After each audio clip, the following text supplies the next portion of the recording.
Start. उपाध्यक्ष महोदय, यद्यपि देखने में यह विधेयक बहुत छोटा सा है, लेकिन अपने आप में इसका बहुत महत्व है। विराम।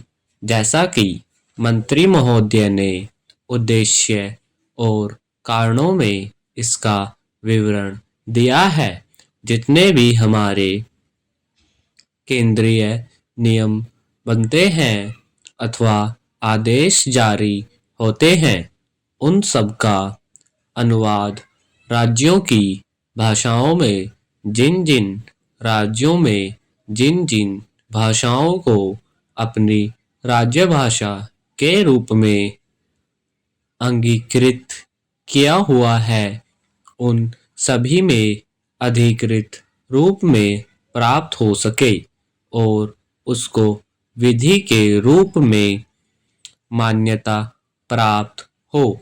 इसलिए इस प्रकार का यह विधेयक यहाँ पर लाया गया है। विराम। जैसा कि मंत्री महोदय ने बताया, यद्यपि वे राज्य अपनी अपनी राजभाषा में उस प्रकार के अधिनियम और नियम तैयार करते हैं, लेकिन वे अधिकृत विधान माने नहीं जा सकते और हमारे द्वारा जो केंद्रीय अनुवाद होते हैं, उन अनुवादों को भी अगर इस तरह का विधेयक नहीं लाते हैं तो वह भी प्राधिकृत अनुवाद कहे जा सके। इसके लिए यह विधेयक लाने की आवश्यकता पड़ी। विराम। पैरा। मुझे अत्यंत आश्चर्य है कि हमारे संविधान के अनुच्छेद 8 में 15 भाषाओं को अधिकृत भाषाओं के रूप में मान्यता दी है। विराम। लेकिन वित्तीय ज्ञापन के पैराग्राफ 3 में उन्होंने बताया है कि भाषाओं में वह अनुवाद करेंगे। विराम। 4 भाषाएं उन्होंने छोड़ी है। विराम। मैं जानना चाहूँगा कि आखिर वह 4 भाषाएं जो छोड़ी है वह क्यों छोड़ी है? प्रश्नवाचक। उनमें अनुवाद करने की आवश्यकता है या नहीं? विराम। यदि नहीं तो मंत्री महोदय बताएं कि वह आवश्यकता क्यों नहीं है। विराम। पैरा।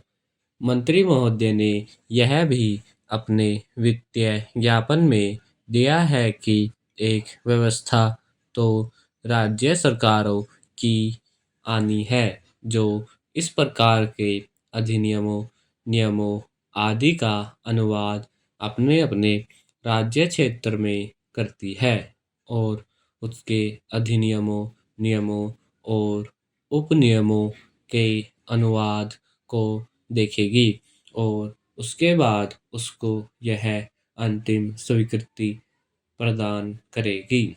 विराम। तो क्या इस प्रकार की व्यवस्था नहीं हो सकती जिसमें यह दोहरी व्यवस्था न हो कि राज्य में अलग और केंद्र में अलग हो? विराम।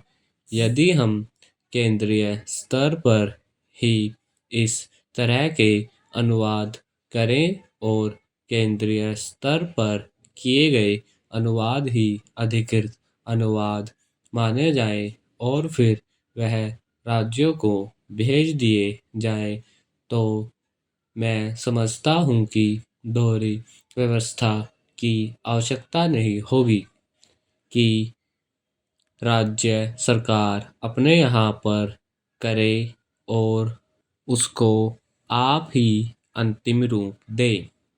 मंत्री महोदय इसको भी स्पष्ट करने की कृपा करें।